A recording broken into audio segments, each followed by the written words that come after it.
Are you thinking about joining the military? The Army, the Navy, the Space Force? You may think you have your reasons. Maybe you need money for college. Maybe you think serving is an honorable profession because your grandfather served in Vietnam but doesn't like to talk about it. Maybe you saw Top Gun: Maverick and thought that invading the airspace of another nation and bombing them was deeply heroic because the Kenny Loggins soundtrack told you so. Whatever the reason you think you might have, you should not join the military. It's not what you think it is, and your time is better spent doing something else. Anything else. It's not your fault for considering the military, though. Don't feel bad. If you live in the United States, you have been told all your life that military service is the most noble path one can walk in life. If you live elsewhere, this still might be true, but military service in so-called America has a unique vibe all its own. A fetishization of the military. We have parades, 2 separate federal holidays, statues in public parks, monuments in the nation's capital, war movies funded by the Department of Defense, commercials with Marines fighting living chess pieces, Army surplus stores in every major city, and Sergeant Slaughter on G.I. Joe. As explained by Pat Elder, author of Military Recruiting in the United States, our military is a scourge on the American experience. 40% of those recruited every year drop out in the first term. Musculoskeletal injuries alone account for 2 million medical encounters yearly. Desertions are rampant. Nearly half of all veterans who get out have filed injury claims with the U.S. Department of Veteran Affairs, whose waiting line still stands at 500,000. Suicide is at or near record levels, and so are rapes and assaults. But the public fails to hold it responsible for the staggering levels of human suffering it causes. Harsh criticism of every major American governmental institution, including all of the executive departments, is a deeply ingrained part of the American experience. But criticism of the military is off limits. We are conditioned to support the troops and every aspect of American militarism.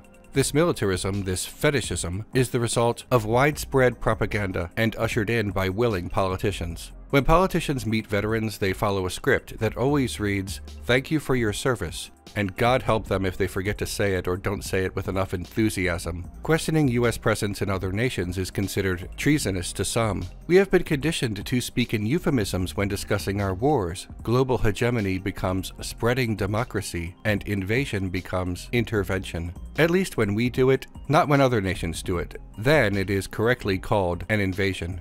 So don't feel bad that the thought of serving in the military crossed your mind, because in addition to all of this, you probably encountered a military recruiter, and that recruiter lied to you, right to your face.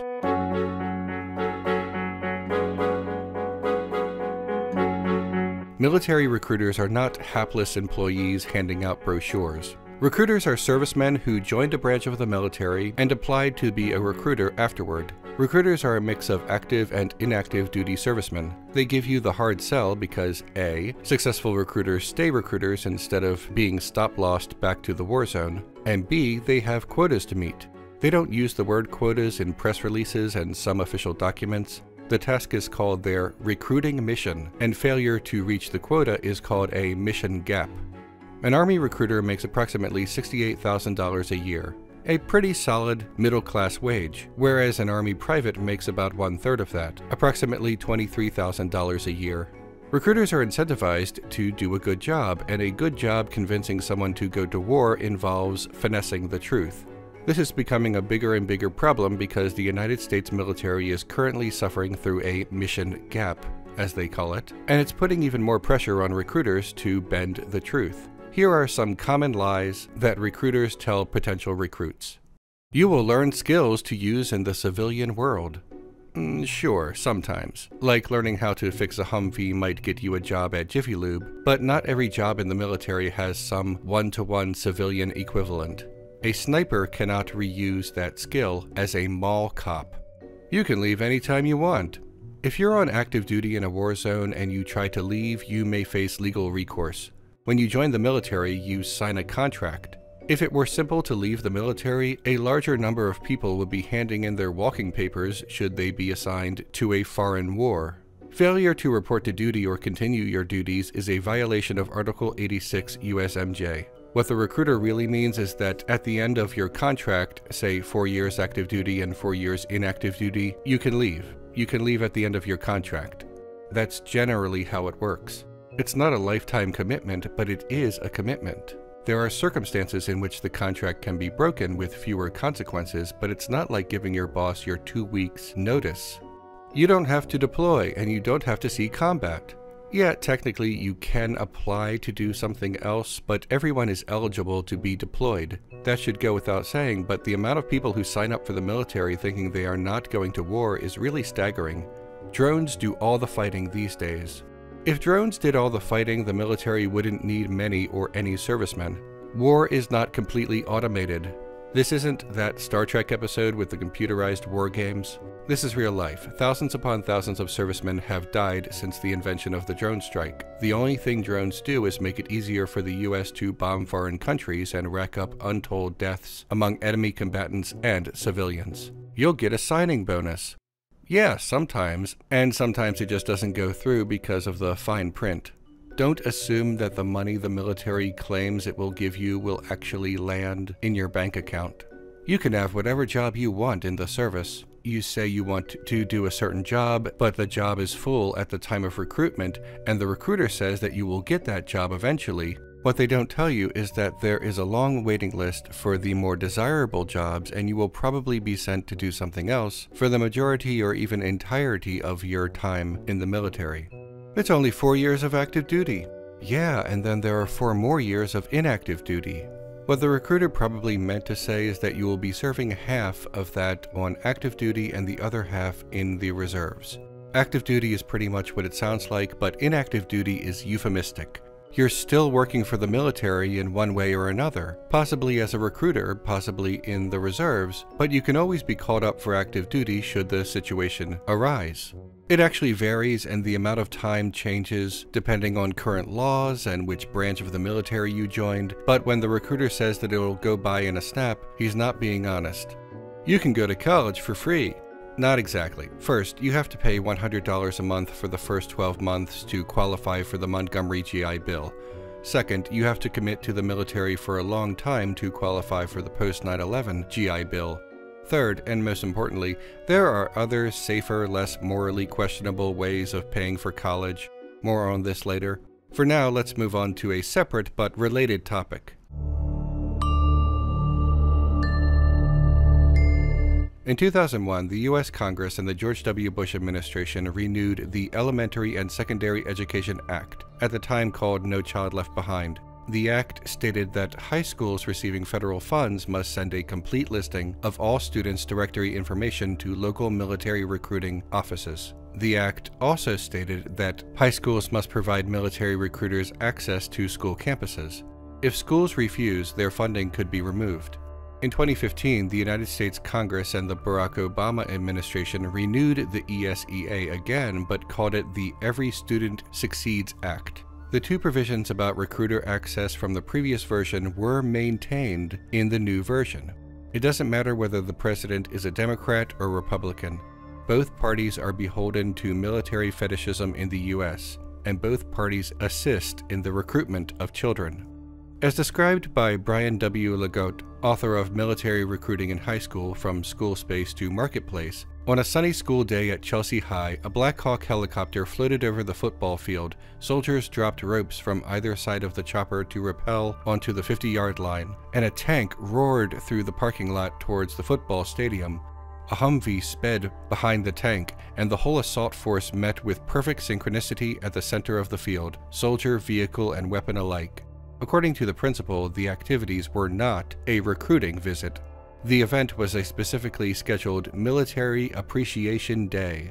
The past 2 decades of military recruitment has had some pushback in the courts and from universities, but by and large, the military has won this conflict. Public schools are government schools, and universities often receive federal funding, and politicians just use this technicality to claim ownership of the policy to do whatever they want. The military contracts think tanks like the RAND Corporation to better assist recruitment efforts. Study after study has been made that essentially teaches the military how best to brainwash impressionable teenagers into throwing their lives away. If you have ever been contacted by a recruiter, be aware that the pitch they give you is the culmination of decades of research into methodology and retention. The recruiter is not your friend or your big brother. The recruiter is no better than a telemarketer running a scam, only this telemarketer has a gun, the backing of the US government, and access to your high school and your private information. The military has been doing this for a long time, but they have been going even harder since the reputed War on Terror. In recent years, the military has created video games to manipulate teenagers into joining. One such game is called America's Army. It's military propaganda and recruitment disguised as entertainment. Most branches of the military have esports teams to slide their way into popular culture. The Army even has a Twitch channel where its servicemen play first-person shooters and try to recruit young people who are probably there just to see some game footage. Now you might be thinking, sure, this is super gross, but the military only recruits adults, not kids. You have to be 18 to be in the military. Well, there's 3 problems with that argument. First, all those Twitch channels and video games, you can be exposed to that before you're 18. You can also be exposed to movies that the Department of Defense funds well before you're 18. Pretty sure every Marvel movie is rated PG-13. Second, ever heard of the JROTC? It's the Junior Reserve Officers Training Corps. A federal program in many high schools and even middle schools. The U.S. Code refers to it as an organization designed to instill the values of citizenship, service to the United States, and personal responsibility. But it's really just early recruitment. Children in the JROTC don't wear citizenship uniforms, they wear military uniforms. Somewhere between 30% to 50% of JROTC children eventually join the military. The numbers tend to vary depending on who is doing the answering, but even if it's only 30%, that should tell you the real purpose of the JROTC. Third, you can actually be recruited into the military at age 17. Before you can even vote for the government that will send you off to die, you can be tricked into signing up for that war. Also, even though 17 is the age limit, the military recruiters are there in high schools, and if you think they never talk to freshmen and sophomores to prime the pump for later, you're fooling yourself. Children don't wear badges with their ages on them when they walk down the halls. How is the recruiter even to know? If you're a teenager considering joining the military because it seems so cool, I assure you that you only think that because the military has been targeting you with ads, video games, and recruiters at your high school career day. They are taking advantage of you because you don't have enough life experience to know that there are better options out there and that the military is not all it's cracked up to be. If you're a teenager thinking about this, stop thinking about this. Take it from a guy of 40 years, old enough to be your father. In fact, I am your father. Don't join the military.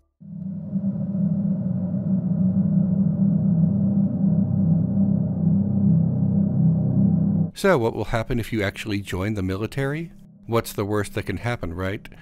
If everything does go smoothly and you come home from combat without any serious injuries, you will still be subject to being pulled back into the war zone through loopholes like stop-loss, a euphemism for a backdoor draft. The US hasn't instituted the regular draft in a long time due to its widespread unpopularity during the Vietnam War, so they squeeze every minute of combat time possible from their recruits. These outcomes are the best case scenarios, and they are still pretty terrible. What about scenarios besides the best case? Well, you will probably be injured, possibly severely. Almost 50% of US servicemen are injured every year. According to the Defense Centers for Public Health, that is over 2 million medical encounters. You might be thinking, oh, less than 50%, so I probably won't be injured. No, because again, that's each year, and you signed up for 8. You have to play those 50-50 odds every year, and it is statistically bonkers that you could actually get through your entire contract without an injury. Now, admittedly, not all of these injuries are catastrophic, but a lot of them are. Many of these injuries result in permanent disabilities that you will have to deal with for the rest of your life. Don't count on your military health insurance and the Office of Veteran Affairs to take care of you all that well either. They are massively underfunded and understaffed because Congress loves funding war but seems to hate funding the health of people that they have tricked into going to war. There is a really good chance that you will end up disabled and have to tell your story about why you're in a wheelchair to every nosy civilian who wants to feel better about themselves by thanking you for your service. It will be exhausting, and it will never end. It gets worse. Approximately 1 in 4 women serving in the military reports that they were sexually assaulted, typically by other servicemen. Their superiors often try to conceal sex crimes, which means that these women rarely get justice. And then there's the possibility of being killed in action. Don't let anyone tell you that that doesn't really happen anymore because of drones or whatever. It still happens, and it could happen a lot more in the future. Experts say that the United States is on the brink of 2 separate wars that could result in ground troops. I'm sure everyone in the first half of 2001 who signed up for the military thought they were safe too. If yet another war requiring ground troops breaks out in the next 5 to 10 years, like some are predicting, and your contract is for 8 years, I don't like your chances. Even if you get through your contract physically unscathed, your psychological damage will probably last the rest of your life. Post-traumatic stress disorder is common for veterans, and good luck getting civilians to relate to your hardship. The suicide rate of servicemen during their service is much higher than average, and the suicide rate following their service remains high. You may hear all of this, and you might think, I don't care, I'll do whatever it takes to defend my country. But here's the thing, that's not what you're doing.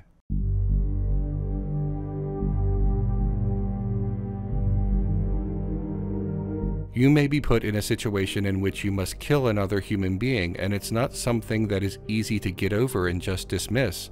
You may also be put in a situation in which your commanding officer orders you to commit an act that constitutes a war crime. The US commits war crimes at an alarming rate, and though there are almost never any legal consequences for these war crimes, your participation will be something that you will almost certainly remember for the rest of your life. Most victims during war in the 21st century are actually civilians, not enemy combatants. So telling yourself that it was him or me, or that soldiers are supposed to fight each other, doesn't entirely add up when you are responsible for the deaths of civilians. As explained in the book 10 Excellent Reasons Not to Join the Military, the reality of torture and other war crimes presents a moral challenge to all young men and women considering a career in military service. War crimes in Iraq are not mere aberrations, they emanate from official policies regarding the aims and conduct of the occupation. It is official policy, for example, to use cluster bombs in populated areas. Soldiers and Marines merely carry out the policy. It was official policy under Operation Iron Hammer to put barbed wire around villages, to bulldoze crops, to bomb homes, and to hold families in jail until they released insurgent information. The United States military serves the economic interests of the nation and diminishes the economic prosperity of other nations in a massive international and long-standing effort to maintain global hegemony or supremacy. Wars are generally fought over resources, over scarcity, but a superpower starting a war with a much smaller, poorer country is not doing so because of scarcity. The superpower does not do this because it has a lack of wealth. The superpower does this to hoard more wealth and deepen the unequal relationships between them, to enact trade deals that disproportionately benefit the superpower. Today, there are fewer superpowers, the US being chiefest among them. The US must maintain this status by deepening the disparity of poor nations and rich nations. They do this through a combination of military force and their disproportionate voting power in the International Monetary Fund and World Bank. So how does all this work exactly? Well, the US does not invade a country and just load a bunch of barrels of oil on the back of a truck. In order for the US and its allies to get a good deal on oil, the US maintains a good relationship with Saudi Arabia. In return, the US arms the Saudis with weapons. That way, the Saudi Arabian military can drop bombs on Yemen and annihilate their civilian population. But if the US does not have a good relationship with a nation but needs their resources, they follow a plan of invasion, installation, and coercion. First, an invasion, or intervention. Second, the US installs a regime that is friendly to their interests. Third, the US essentially forces that regime to sign trade deals that benefit the US instead of the people of their own nation. Through both the aforementioned diplomatic process and the aforementioned coercive process, the US creates subordinate regimes and client states in an effort to maintain this global hegemony. It's significantly more complicated than that, but the headline is this: it's all about money. Anyone telling you that the US is in the Middle East, Africa, and everywhere else because they are spreading freedom is lying right to your face. I know you wanted to believe that joining the military was something heroic or that you wanted to defend your country, but that's not what is really going on. I'm sorry. So what can you do instead of joining the military? Well, you can choose to do literally anything else. Can't afford college? Search for scholarships, grants, Contact Federal Student Aid. Ask about tuition assistance, tax credits for students. If all else fails, take out a student loan. Yeah, I know, student loans suck, but not as much as 8 years of dodging improvised explosive devices. Do you come from a military family and you want to make your parents proud? You're an adult now, and you get to choose your own path.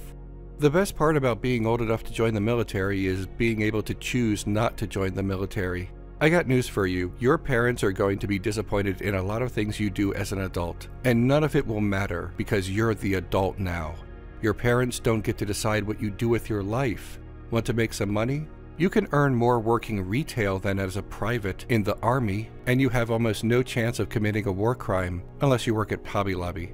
Want to feel tough and independent? Go to the gym, hike a trail, go mountain climbing, go on adventures. You could have all of that without joining the military, and you will have far less risk of PTSD. Want to see the world? There are educational recruiting agencies that will hire almost anyone to teach English in a foreign country. I lived in South Korea and Montenegro as a teacher. I had teaching experience before then, but the truth is that the main requirement for these jobs is being able to speak English. There are other ways to see the world too, like taking a road trip to Canada or Mexico, and both of those trips last about a week, not 8 years. You are young, and you want to spend the best years of your life getting shot so that the government can hoard more cobalt? You only have so many years of your prime. Don't join the military. Took some time, but we pointed out that tomorrow isn't here right now, baby. An absent mind came to roam around, captured you in a foggy cloud, baby. Standing on my toes on the edge, I'm ready to go. See it clear when the shadows are lit, I'm ready to go.